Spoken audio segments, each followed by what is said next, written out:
Your watch says your HRV is low today. So what do? Cancel your workout?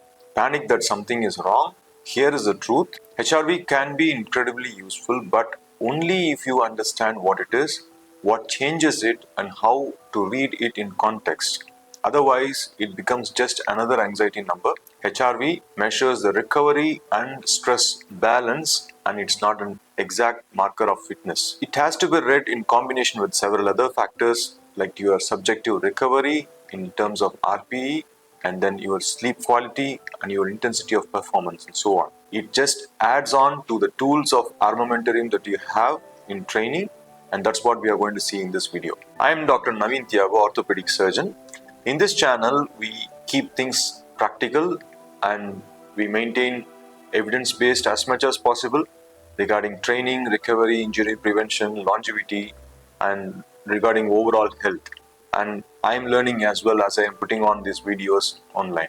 So what HRV actually is, how to interpret this HRV correctly, and when it is helpful and when it is not. That's what that we are going to see in this video. First, so what HRV actually is? A simple explanation.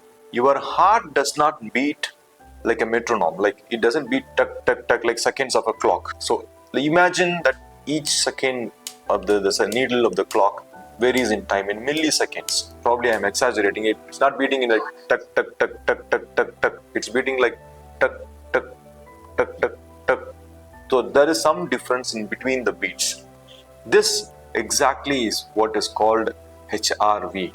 So HRV, heart rate variability, as the name implies, it quantifies that beat to beat variation that happens. So in general, a higher HRV often means your body has more capacity to adapt and is handling stress better. And the lower HRV often means that your body has accumulated stress and it is recovering less, or sometimes it might be a sign of an early illness. This is the entire point of today's video. The context matters a lot. HRV is really a window into your autonomic nervous system. In medicine, it is called ANS, the system that automatically running in the background in the body. It is just automatic. And think of it like this. It has two parts. One is sympathetic part, sympathetic nervous system. Imagine that as an accelerated pedal, the gas pedal in the car. It's responsible for fight or flight. It is the reason for more alertness, higher readiness, and more output. Any hard training, work stress, poor sleep, illness, inflammation, these tend to push you towards the gas pedal, towards the accelerated pedal, towards the sympathetic nervous system. Exactly the opposite is parasympathetic nervous system. This is like a brake pedal. Imagine there's like a brake pedal in the car, which is responsible for rest and digest, recovery, calmness, and repair. Any good sleep, recovery days, deep breathing, meditation, these tend to support the brake pedal.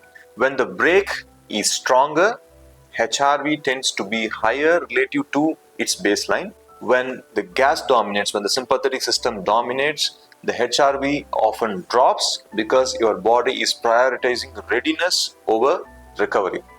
HRV is affected by, honestly speaking, almost by everything. The common big hitters of HRV are training load. A hard workout often suppresses HRV, that is temporary and which is normal. Sleep quality and duration, if it is poor, it definitely hits the HRV. Life stress, like work, relationship, mental stress, has a big hit on HRV. Illness, HRV may drop even before symptoms develop. Alcohol, we'll talk about it later because it is brutal to HRV. Hydration, late meals, time of the day, body position, breathing pattern, age and genetics all has an influence on HRV. And this is why comparing HRV with your friends is pointless. One person's baseline could be say 45 milliseconds, or another person's baseline could be 90 milliseconds, but both can be healthy. What matters is your trend related to your baseline. How to measure HRV? If your measurement is messy, the interpretation becomes like a fantasy. The best practice is measure under consistent conditions. The cleanest approach for most people is 1 minute every morning, same routine. Simple measurement options are one, phone cameras, which uses PPG, the blood flow in the fingers, 1 minute morning spot check, consistent routine, Number two, rings collects overnight data, but it can be noisier and impacted by late meals, bad sleep, and irregular beats. Third, watches, wearables. It's good for trends, but again, consistency matters. The key point here is morning can be more actionable than overnight for planning your day, because overnight can be noisy because of late meals, disturbed sleep, and by morning you may have stabilized. How do we interpret HRV? Now, acute changes like day-to-day fluctuations are normal. After a hard workout, HRV often drops. That is not bad, that is physiology. And if it returns to your baseline within 24 to 48 hours, you likely recovered. And if it stays suppressed for 2 to 5 days, and you may be accumulating fatigue and should consider dialing back. A practical pattern approach is if HRV is down around 10 to 20% after hard training, usually normal, it is because of normal acute stress. And if HRV is down by 20 to 30% persistently, probably it is because of accumulated fatigue or illness brewing or overreaching. But I want you to remember this clearly, that HRV is only a signal among many other parameters. If HRV is down, but if you slept well, feel good, and other markers are fine, you can train normally. If HRV is down and you feel awful and sleep was poor, resting heart rate is elevated, back off. Here is a common mistake that people make. They think that higher HRV is always good. Not always, sometimes. In overtraining, HRV can rise paradoxically while performance worsens, especially if resting heart rate is elevated. So don't worship a single high reading. Look for the pattern. The real power of HRV is in long-term trends. That's where the real gold is. Instead of obsessing daily, track maybe weekly average HRV over months, day-to-day variability, and resting heart rate. A good adaptation looks like this: a weekly average which is stable or slowly increasing, then consistent readings, and the resting heart rate stable or decreasing. And poor adaptation or fatigue looks like this: the weekly average is declining, and there is a big day-to-day swings that happens, and then the resting heart rate is slowly rising. What HRV can tell you versus can't tell you? HRV can help you with number one, recovery status. Early illness detection often drops around 20 to 48 hours before you feel sick. Number three, training adaptations. Number four, the lifestyle stress showing up before you notice it. And five, whether sleep or stress or nutrition interventions are working over weeks. And HRV cannot tell you how fit you are, whether you should train today by itself, how you compare to others, exact recovery timelines like you need 2 more days off. The common mistakes which people usually make are number one, obsessing over daily fluctuations. Even I do that sometimes. Number two, comparing to others. Three, ignoring the context like poor sleep or alcohol. Number four, skipping the measurements on bad days. Those are most informative. Number five, using HRV as the only metric. Regarding HRV and alcohol, let me be direct. Alcohol crushes HRV.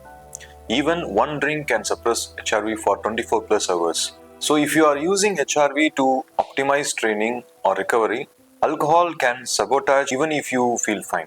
My simple traffic light decision rules, that is very practical to use HRV without becoming a slave to it, is like green, train as planned when HRV down less than 10% from baseline and the resting heart rate is normal and your sleep is decent, you feel okay, so train as planned. Yellow zone, yellow, that is go easy when HRV is down more than 15% and the resting heart rate is elevated, sleep is poor and you feel off, make it as an easy day, reduce the intensity. The red, which is zoom out or deload, when HRV consistently declining for 7 to 10 days despite rest, address sleep, stress, nutrition, consider early illness and reduce load. And remember, one reading doesn't dictate your day, it's one signal among many. Is HRV tracking is worth? It is worth if you train consistently and want smarter load management, if you tend to overtrain or can't judge recovery phase, and if you are returning after illness or injury and want an objective feedback, and if you are implementing lifestyle changes and want to see impact, and if you enjoy looking at data. It is probably not worth if it makes you anxious or your training isn't consistent enough for trends to matter. So the takeaway is simple. HRV is about trends and context and not judgment. Track it consistently, look at weekly averages and combine it with resting heart rate, sleep, and how you actually feel. I sincerely feel it is worth learning the skill, how to measure and track your HRV to train efficiently and for your health. I hope this video must have been useful to you. Don't forget to share with your friends, like, subscribe, and don't forget to press the bell button next to the subscribe button. And full disclaimer, the content shared in this video is for information and education purpose only. It is not intended as a substitute for professional medical advice, diagnosis, or treatment. Always consult your doctor or qualified healthcare provider with any questions regarding a medical condition. This content does not establish a doctor-patient relationship. Please speak with your personal physician before making any health decisions. Medical guidelines and knowledge evolve. Content shared here may change or become outdated over time. Individual cases vary. What applies to one person may not apply to another. For accurate diagnosis and treatment, in-person consultation is essential. Your health is your responsibility. Stay informed and choose credible sources. Stay well, stay aware. Signing off, Dr. Naveen Thiyagu. See you in the next video. Goodbye.